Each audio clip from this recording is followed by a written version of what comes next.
Hari ini dalam program Life Unlimited kita akan melanjutkan series kita membicarakan mukjizat Yesus. Dan hari ini ada hal-hal yang luar biasa sekali yang pasti akan memberkati semua pemirsa. Yang kita akan temukan tentang salah satu mukjizat ajaib yang Yesus lakukan.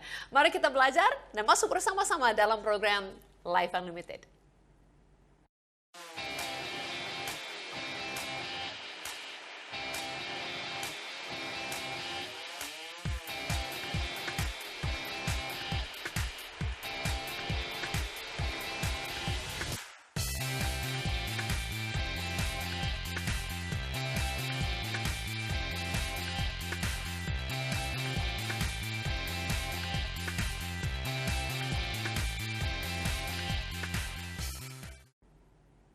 Ya, halo kepada semua pemirsa Life Unlimited dimanapun berada di seluruh Indonesia. Saya Susan Hoover adalah host untuk program Life Unlimited ini. Dan sangat senang sekali kita bisa jumpa kembali hari ini. Dan hari ini kita akan belajar banyak hal, terima pewahyuan yang sangat luar biasa sekali tentang Yesus, siapakah Yesus, dan keajaiban yang dia dapat lakukan. Ya, belakangan ini kita masuk dalam series yang baru tentang mukjizat Yesus. Dan itu luar biasa sekali. Itu bisa menunjukkan kepada kita tentang hatinya Yesus, tentang kuasanya Yesus. Kita berapa minggu ini sudah belajar tentang orang yang buta sejak lahir disembuhkan. Perempuan yang lama, 12 tahun lama menderita pendarahan juga bisa disembuhkan. Dan minggu lalu kita juga belajar bagaimana Yesus membangkitkan anak muda, dari kematian dikembalikan hidup kepada mamanya. Tapi hari ini kita akan bahas mukjizat yang sedikit berbeda. Bukan lagi tentang kesembuhan. Karena saya tahu semua pemirsa mungkin tidak semua yang sedang sakit dan perlu mukjizat dalam kesehatanmu. Mungkin ada yang merasa seperti mengalami badai, masalah-masalah yang datang. Dan mau tahu apakah Yesus juga mau melakukan mukjizat di luar pada menyembuhkan sakit penyakit? Dan jawabannya adalah pasti ya. Betul. Yesus dapat melakukan segala sesuatu, semua mukjizat. Dan kita akan belajar hari ini bagaimana Yesus juga dapat menghentikan badai atau berkuasa atas segala sesuatu dalam kehidupan kita. Sebelum kita lanjut, saya mau mengingatkan semua pemirsa untuk jangan sampai di sini saja, menonton saja program. Tapi kita bisa bergabung bersama-sama dalam pelayanan, kita bisa lebih lagi kenalan. Dan kami siap, tim Life Unlimited siap untuk mendoakan semua pemirsa. Bagaimana caranya? Ada berapa caranya? Salah satunya bisa mengikuti saya dalam social media seperti dengan TikTok, YouTube, Instagram, Facebook, dan yang lain-lain. Ada juga website, semuanya akan masuk di bawah ini sepanjang program. Dan untuk yang mau lebih lagi dilayani, didoakan, ada tim Life Unlimited, ada hotline atau call center, boleh hubungi kami, ada nomor WhatsApp yang bisa dikirim pesan kepada kami, dan kami siap untuk melayani dan mendoakan semuanya. Bahkan setiap bulan saya terima laporan-laporan, dan memang mukjizat Yesus masih berlaku bagi kita semua dan terjadi melalui program Life Unlimited ini dan call center yang kami memiliki. Sampai setiap bulan saya terima kesaksian-kesaksian daripada pemirsa Life Unlimited, sama seperti pemirsa yang menonton sekarang ini, dan semua mukjizat yang Yesus lakukan. Nah, hari ini daripada saya baca salah satu mukjizat ini, saya pikir kita bisa mulai program ini hari ini dengan menonton satu video kesaksian yang sangat luar biasa dari namanya Pak Julian, dan kesaksian bagaimana dia terima kesembuhan, panggilan hidupnya, dan semuanya berubah. Ada mukjizat Yesus. Mari kita saksikan ini bersama-sama. Kemudian mereka periksa demi periksa, ternyata jantung saya sebelah ini sudah tidak bergerak.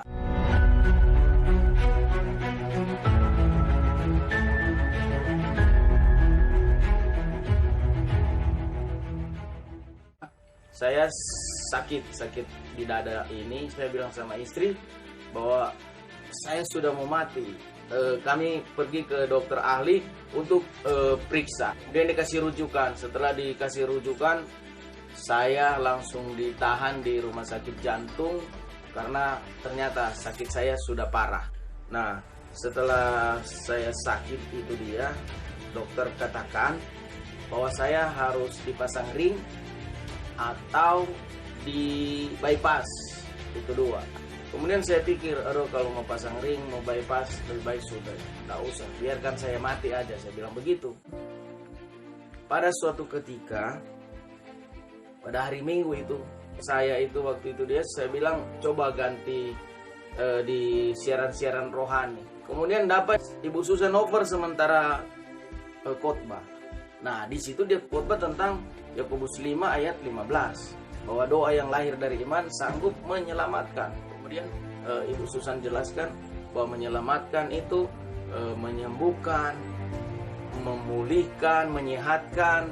Dari situ saya ambil suatu keputusan untuk percaya Yesus secara sungguh-sungguh. Saya ambil firman itu, saya taruh dalam pribadi saya bahwa saya harus sembuh, saya akan sembuh, saya sembuh. Dan lewat pelayanan yang dibawakan oleh Ibu Susan, iman saya dibangkitkan, iman saya dikuatkan, sehingga saya punya gairah, saya punya semangat, saya sehat, saya sembuh, puji Tuhan. Dari tahun 2018 sampai 2023 ini saya sudah tidak minum obat, oleh karena Kristus saya boleh disembuhkan. Waktu itu ada iklan di bawah itu, dia bahwa ada buka sekolah, tapi ternyata sekolah waktu itu masih onsite di Medan. Nanti 2021 baru saya mendaftar di WIBI secara online. Sehingga tahun demi tahun saya ikut kuliah di WIBI, jadi tahun pertama sampai tahun kedua. Kemudian pada bulan Juni tahun 2023 saya diwisuda, dan bulan Juli saya buat ibadah di rumah kebun ini, dia untuk buka pos misi yang ada di Talaut ini. Puji Tuhan, itu yang bisa saya sampaikan dari saya mengenal WIBI, sehingga saya bisa juga membuka pos misi yang ada di Talaut ini. Biarlah kita tetap memuliakan Kristus dalam hidup kita pribadi lepas pribadi. Puji Tuhan, Shalom. Wow, luar biasa sekali. Saya percaya kesaksian ini sangat memberkati semua pemirsa hari ini. Dan ini masih terjadi ya, semua pemirsa yang hubungi kami. Kalau ada yang sudah terima mujizat kesembuhan atau situasinya sudah berubah, bisa lihat pertolongan Tuhan. Kami senang sekali saat dihubungi balik. Dan kami bisa merayakan bersama-sama keajaiban Yesus yang masih terjadi sampai hari ini. Nah, mungkin ada yang sudah tangkap tadi dari kata-kata yang saya gunakan. Kira-kira apa, kisah apa yang kita akan bahas hari ini tentang Yesus? Ya betul sekali, hari ini kita akan ceritakan bagaimana Yesus menghentikan badai. Ya, bagaimana Yesus dapat berkuasa bukan saja di atas tubuh kita dengan kesembuhan, itu juga tetap terjadi. Tapi bagaimana Yesus sanggup atas segala sesuatu, dia sanggup mengubahkan, menghentikan apapun yang terjadi di seluruh semesta alam. Mari kita baca bersama-sama kisah ini dalam Lukas 8, mulai dengan ayat 22. Pada suatu hari, Yesus naik ke dalam perahu bersama-sama dengan murid-muridnya, dan dia berkata kepada mereka, marilah kita bertolak ke seberang danau. Lalu bertolaklah mereka. Jadi mulai dengan seperti hari biasa, dan ketika mereka sedang berlayar, Yesus tertidur. Segoyang-goyang turunlah taufan ke danau sehingga perahu itu kemasukan air dan mereka berada dalam bahaya. Ini terjadi dari hari yang biasa menjadi hari yang luar biasa ya. Oke, mereka di tengah-tengah badai. Nah, kita bisa lihat di sini respon murid-murid dan responnya Yesus. Apa yang terjadi? Maka datanglah murid-muridnya membangunkan dia, katanya, guru-guru, kita binasa. Ia pun bangun. Lalu apa yang Yesus lakukan? Dia menghardik angin dan air yang mengamuk itu. Dan angin dan air itu pun reda dan danau itu menjadi teduh. Jadi kita bisa lihat di sini, dia redakan air itu, angin itu, semuanya kembali lagi tenang. Lalu katanya kepada mereka, di manakah kepercayaanmu? Maka takutlah mereka dan heran. Lalu berkata seorang kepada yang lain, siapa gerangan orang ini sehingga dia memberi perintah kepada angin dan air dan mereka taat kepadanya? Nah, ini sesuatu yang Yesus sudah lakukan mukjizat di depan mereka. Tapi mungkin mereka merasa mukjizat untuk menyembuhkan orang atau mukjizat yang lain-lain itu pasti bisa. Tapi mereka belum memiliki pengertian siapakah Yesus yang sesungguhnya. Makanya mereka belum ada ekspektasi atau belum mengerti, belum harapkan bahwa Yesus dapat tenangkan badai atau Yesus belum dapat untuk berkuasa di atas semesta alam. Kita bisa lihat pun dengan respon murid-murid ini, dengan beberapa hal yang mereka katakan, menunjukkan mereka belum mengenal Yesus yang sesungguhnya. Karena mereka belum mengenal siapakah Yesus yang sesungguhnya, makanya mereka belum harapkan mukjizat sebesar ini daripada Dia. Mereka belum mengerti kuasa sebesar apa, otoritas sebesar apa yang Yesus miliki. Makanya saya mau katakan kepada kita hari ini, kalau kita benar-benar hadapi mungkin situasi yang kelihatan mustahil atau hal-hal yang benar-benar besar atau terlalu sulit bagi kita, terutama untuk menghadapinya, kita harus mengenal Yesus yang sesungguhnya. Karena benar-benar mengenal Yesus itu siapa akan membangun ekspektasi kita untuk mukjizat. Kenapa banyak orang tidak mengharapkan atau tidak percaya, tidak ada iman untuk mukjizat terjadi? Karena mereka tidak tahu Yesus pun sanggup untuk melakukannya.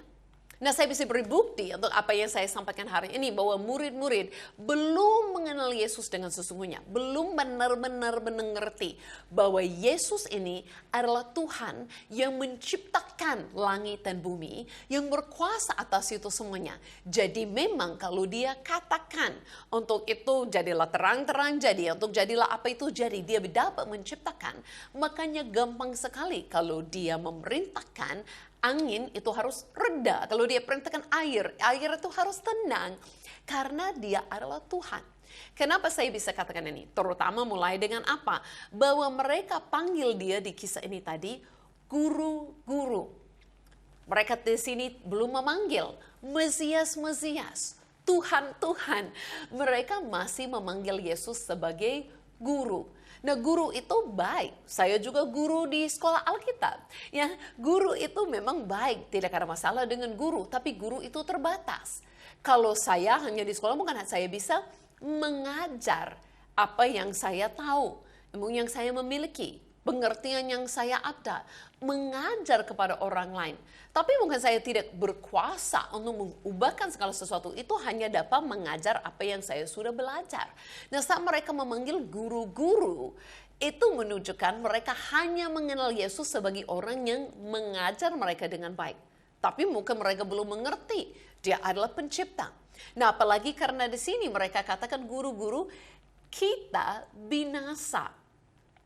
Nah, orang yang mungkin belum mengerti perbedaan dengan kami dan kita itu tidak apa-apa. Tapi saya dengan terutama datang ke Indonesia, itu datang ke Indonesia tahun 2003. Saya banyak sekali masih kesalahan saat bicara dalam bahasa Indonesia.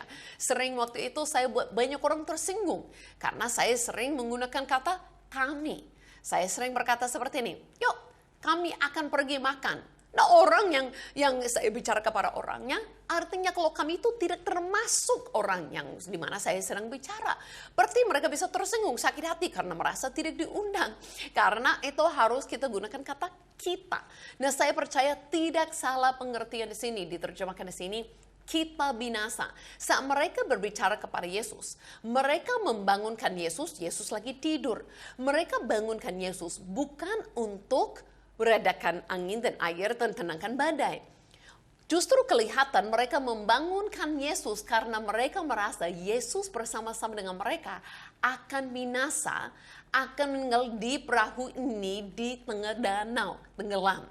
Mereka tidak mengharapkan mukjizat. Kita bisa lihat saat mukjizat terjadi, malahan mereka lebih takut dan lebih heran. Lebih tanya-tanya bagaimana ini bisa terjadi.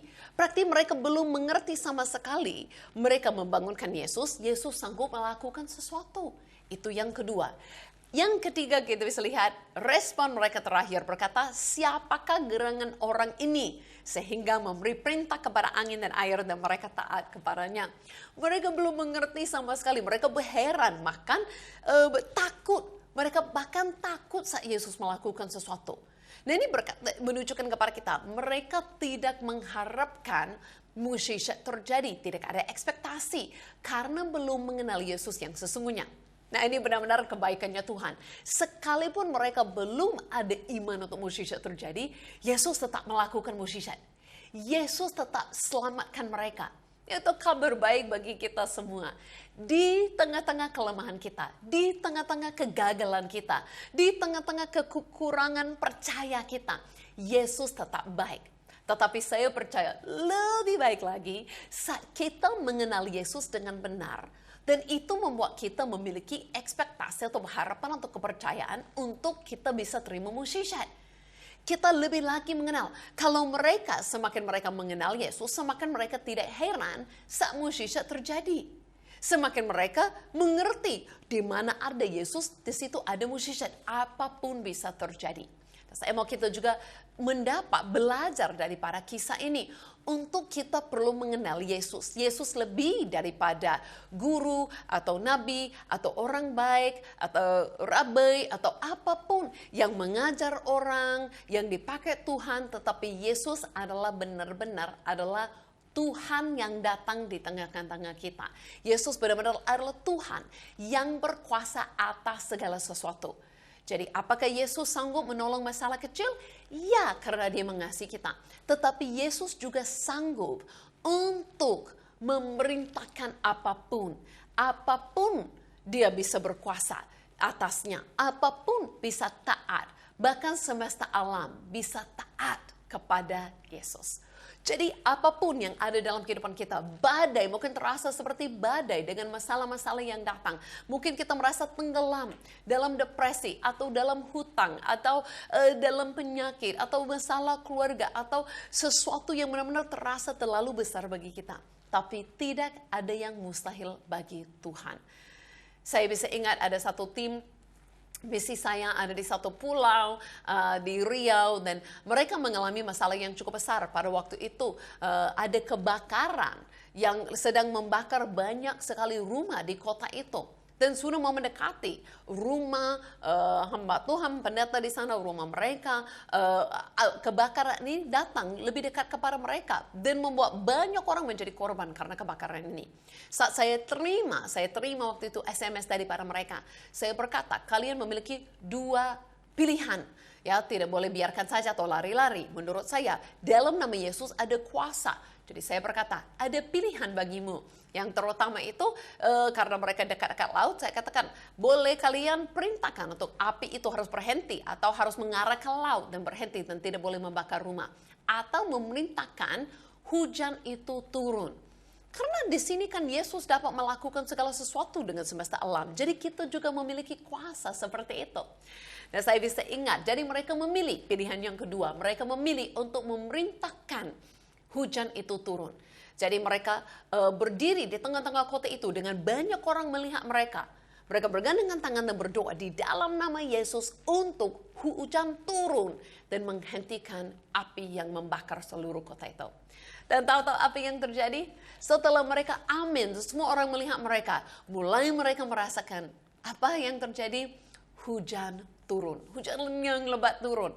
Ada angin juga yang datang dan menghentikan api kebakaran itu. Sampai itu pas sebelum rumah yang semua anggota gereja di situ. Dan pas sebelum mereka dibakar, itu adalah api kebakaran itu dihentikan. Karena Yesus dapat, nama Yesus tetap berkuasa, dapat melakukan segala sesuatu. Bukankah itu luar biasa? Jadi semakin kita mengenal siapakah Yesus yang sesungguhnya, dia bukan saja orang baik yang pernah ada, yang berjalan 2000 tahun yang lalu. Dia benar-benar adalah Mesias. Dia adalah Tuhan, dia adalah Juru Selamat, dia adalah Pencipta, dia adalah Tuhan kita yang berkuasa melakukan segala sesuatu. Jadi mengenal dia membangunkan ekspektasi. Tapi sebenarnya saya mau tanya kepada kita, apakah pada saat ini Yesus harus menghentikan badai? Apakah dia harus membuat tenang semua angin dan air? Apakah mereka benar-benar akan binasa, akan tenggelam di dalam danau? Saya percaya pasti tidak. Karena kita bisa lihat, bahkan Yesus tahu segala sesuatu. Yesus tahu ada badai, tetapi dia memilih untuk tidur. Dia memilih untuk dia tahu naik perahu. Dia memilih untuk tenang-tenang dan tidur. Dia tidak digoyangkan, dia tidak diganggu oleh pada badai ini. Nah, saya pikir seperti ini menarik.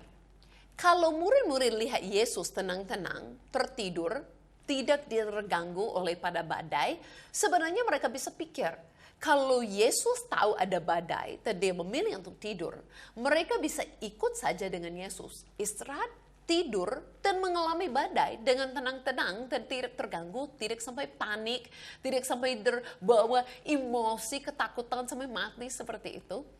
Bukankah itu benar dalam kehidupan kita? Kalau lihat Yesus bisa tenang tidur, sebenarnya mereka bisa tenang tidur. Kenapa? Kalau kita perhatikan, Yesus berkata kepada mereka dalam ayat 22, dia berkata instruksinya, marilah kita bertolak ke seberang danau, lalu bertolaklah mereka. Nah, Yesus tidak katakan, marilah kita ke tengah danau dan mati di situ, tenggelam bersama-sama. Tetapi Yesus berkata apa? Marilah kita ke seberang. Jadi pasti akan sampai tujuan, akan sampai ke seberang. Nah, memang ada badai yang mengganggu. Tapi kalau mereka mengabaikan badai, mereka hanya mau tidur saja, istirahat, saya percaya mereka pasti akan selamat, pasti akan sampai. Tidak mungkin ada Yesus di tengah-tengah mereka, di dalam perahu mereka, mereka akan binasa. Nah, apalagi kita harus menyadari hari ini, siapa di dalam perahu kita? Bukan ada yang katakan, Susan gak ada perahuku. Enggak, maksudnya hari ini di dalam kehidupan kita harus menyadari ada Yesus di dalam kita. Jadi kita tidak harus takut dan ikut panik. Jadi kisah ini bukan untuk menunjukkan kepada kita harus bangunin Yesus, kita harus panik-panik, kita harus teriak-teriak untuk buat Yesus menyelamatkan kita. Tidak sama sekali. Tapi justru semakin kita mengenal Yesus, ingat di sini mereka belum mengenal Yesus yang sesungguhnya. Semakin kita mengenal Yesus, semakin kita bisa sadari di hidup ini ada badai-badai yang datang. Kita tidak perlu panik atau khawatir atau ketakutan atau depresi atau apapun. Tetapi kita bisa belajar tenang bersama dengan Yesus. Karena apa yang Yesus katakan, apa yang Yesus janjikan, itu pasti akan dinyatakan. Itu pasti terjadi. Amin. Semakin kita mengenal Yesus dan Yesus itu siapa, semakin kita tahu apa yang Yesus katakan pasti terjadi. Jadi di dalam perjalanan itu, lebih baik kita memandang Yesus daripada memandang badai. Artinya perhatikan Yesus, bukan perhatikan masalah-masalah yang datang. Masalah-masalah itu gampang kadang-kadang Tuhan hentikan. Tetapi sebenarnya dalam kehidupan ini selalu akan ada masalah. Apakah Tuhan bisa selamatkan kita daripada masalah? Pasti. Tetapi juga Tuhan bisa ajari kita untuk tetap tenang dan mengatasi masalah-masalah yang datang. Tuhan pun mau ajari kita tenang sampai bisa tidur dengan nyenyak di tengah-tengah badai masalah kehidupan kita. Tuhan baik. Saya ingat pun satu masalah badai benar-benar saya alami. Ada satu waktu saya ke pulau-pulau untuk penginjilan kepada suku-suku yang belum mengenal Yesus. Dan saat mau pulang, Tuhan seperti berfirman di dalam hati saya, akan ada masalah besar, tapi tenanglah, kamu akan pulang dengan selamat. Kami naik, bukan perahu ya, kami naik bot yang sangat kecil, hanya beberapa orang, dan mulai pergi berangkat. Dari yang kecil pergi ke pulau yang lebih besar untuk naik perahu atau bot yang lebih besar. Dan saat di tengah-tengah laut, mulai ada ombak-ombak yang datang. Awal-awalnya kami senang-senang ikut-ikut saja. Tapi lama-lama saya bisa lihat semua orang di bot itu mulai kepanikan. Saya sadari dari 10 orang yang naik, hanya 5 orang yang tahu berenang. Semakin air mulai masuk, semakin saya lihat semua mulai putih wajahnya. Lebih putih daripada saya bule. Jadi dalam bot ini kepanikan. Saya tahu kalau masuk air, pasti semua akan mati. Karena kami yang bisa berenang, menyelamatkan yang lain, pasti nggak sampai. Di dalam saat itu saya ingat perkataan Yesus. Dan hanya ingat perkataan Yesus itu membuat saya di tengah-tengah orang yang panik, histeris, teriak, menangis, pingsan. Saya bisa tenang. Saya mulai memuji Tuhan dengan nyanyi lagu. Hatiku percaya. Dan tanpa merasa ada waktu yang berjalan. Tiba-tiba dengan selamat. kami sampai kepada pulau yang berikut dengan tidak kekurangan siapapun atau apapun yang terjadi. Itu mengingatkan saya bahwa saat kita benar-benar pegang perkataan Tuhan, itu membuat kita tenang dalam situasi yang bahkan kepanikan dan histeris terjadi. Jadi kita mengenal Yesus membuat kita berbeda, berjalan dan menghadapi semuanya. Karena itu mari kita masuk dengan satu lagu yang sangat luar biasa. Pembuat mukjizat, yaitu siapakah Yesus. Mari kita bernyanyi-nyanyi dan memuji Tuhan. Yang membelah laut, yang teduhkan badai, yang mustahil pun terjadi karena kuasa-Mu yang pegang hidupku, yang buka jalan bagiku. Kau pembuat mukjizat sejati.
Haleluya, mukjizat masih terjadi hari ini. Aku mengingatkan kita, Yesus pembuat mukjizat. Yesus tetap adalah Tuhan, berkuasa atas segala sesuatu. Dia dapat melakukan apapun. Sekarang ini saya mau berdoa untuk semua pemirsa. Mari kita berdoa. Haleluya. Yesus, terima kasih hari ini kami diingatkan, siapakah Engkau? Engkau adalah pembuat mukjizat. Engkau adalah Tuhan yang bertata, yang berkuasa atas segala sesuatu. Jadi saya berdoa Tuhan atas setiap orang pemirsa hari ini. Mereka dapat terima pewahyuan siapakah Engkau yang sesungguhnya. Membuat mereka memiliki harapan untuk mukjizat terjadi. Membuat mereka tetap tenang di tengah-tengah badai apapun yang terjadi. Karena kami ingat kembali, kalau ada Yesus, tidak perlu takut. Kalau ada Yesus, pasti akan sampai. Pasti akan lihat keselamatanmu terjadi. Terima kasih Tuhan untuk pewahyuan hari ini. Terima kasih untuk kehadiran-Mu di dalam hidup kami. Kami sangat-sangat bersyukur kepada-Mu. Dan di dalam nama Yesus kami berdoa. Amin. Bagi semua pemirsa yang mau didoakan lebih lagi untuk hal-hal yang khusus, boleh segera hubungi hotline kami. Kami siap untuk berdoa bersama-sama. Dan kita akan jumpa lagi minggu depan di program ini, di channel ini, di Jab ini. Saya percaya di minggu ini, bahkan kita semua bisa dapat damai sejahtera dan mukjizat yang luar biasa daripada Yesus. Tuhan Yesus memberkati.